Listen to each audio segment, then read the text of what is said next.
সুপ্রিয় শিক্ষার্থীগণ, তোমাদের দ্বিতীয় পত্রের পরিমাণগত রসায়ন থেকে এই উদ্দীপকটা দেওয়া হয়েছে। উদ্দীপকটা একটু খেয়াল করো। এখানে একটা পাত্রে সালফুরিক অ্যাসিড দেওয়া হয়েছে, আর আরেকটা পাত্রে 15 মিলিলিটার 15 মিলিলিটার পটাশিয়াম পারম্যাঙ্গানেট। ওই পারম্যাঙ্গানেটের মাত্রা হচ্ছে 0.3 মোলার এবং সেখানে 1.5 গ্রাম লোহার টুকরা আছে। এখন এই সালফুরিক অ্যাসিড এখানে মিশ্রিত করা হইল। এই উদ্দীপকটার উপর নির্ভর করে গ নম্বর প্রশ্নটা হচ্ছে জারক পদার্থকে বিজারিত করতে 25 মিলিলিটার হাইড্রোজেন পারক্সাইড লাগলো। অতএব হাইড্রোজেন পারক্সাইডের ঘনমাত্রা কত ছিল?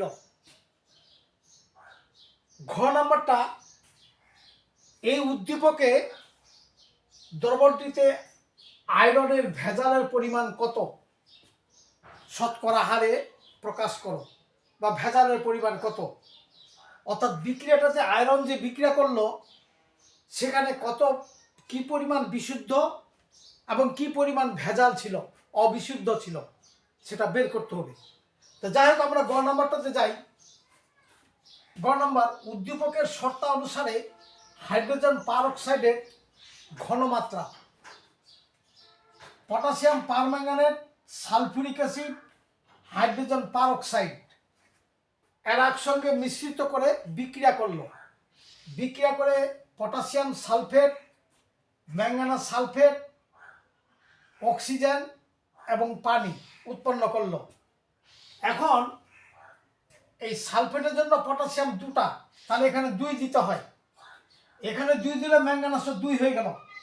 অতএব 2 অণু, 2 অণুকে এক অণুতে লাগবে 5টা ইলেকট্রন গ্রহণ করবে, 2 অণুতে ইলেকট্রন গ্রহণ করবে 10টা। অতএব এই অক্সিজেন 2টা ইলেকট্রন দিয়ে অক্সিজেন উৎপন্ন করবে।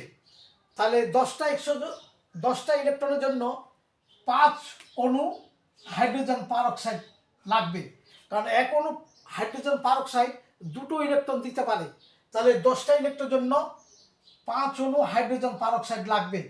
অতএব এখানে 5 অণু অক্সিজেন উৎপন্ন করবে। তাহলে পটাশিয়াম সালফেট, ম্যাঙ্গানাস সালফেট 2 অণু, 5 অণু অক্সিজেন এবং 8 অণু পানি। এখানে অক্সিজেন 8 করতে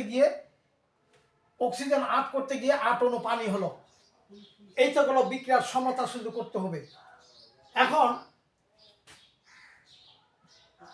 পটাশিয়াম পারম্যাঙ্গানেটের পরিমাণ, ভলিউম অফ পটাশিয়াম পারম্যাঙ্গানেট,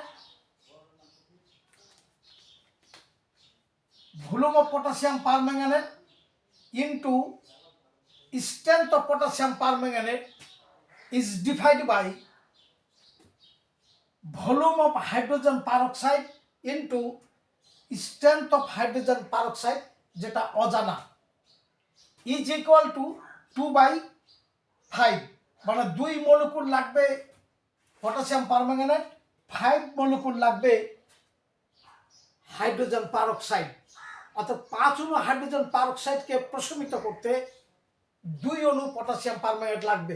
অতএব 2/5 ইজ ইকুয়াল টু, দেওয়া আছে পটাশিয়াম পারম্যাঙ্গানেটের পরিমাণটা দেওয়া আছে 15 মিলিলিটার, আর এর মাত্রাটা দেওয়া আছে 0.3 মোলার, আর হাইড্রোজেন পারক্সাইডের আয়তন আছে 25 মিলিলিটার এবং hydrogen peroxide strength equal to what.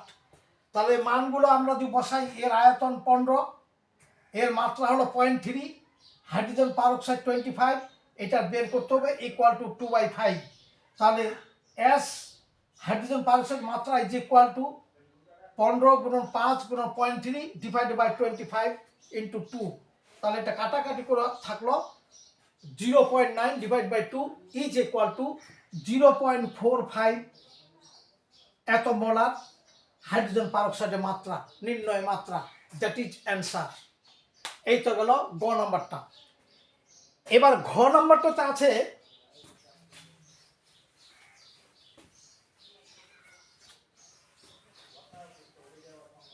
Hydrogen peroxide ব্যবহার করে, ঘ নম্বরটা আছে আয়রনের ভেজালের পরিমাণটা বের করতে হবে।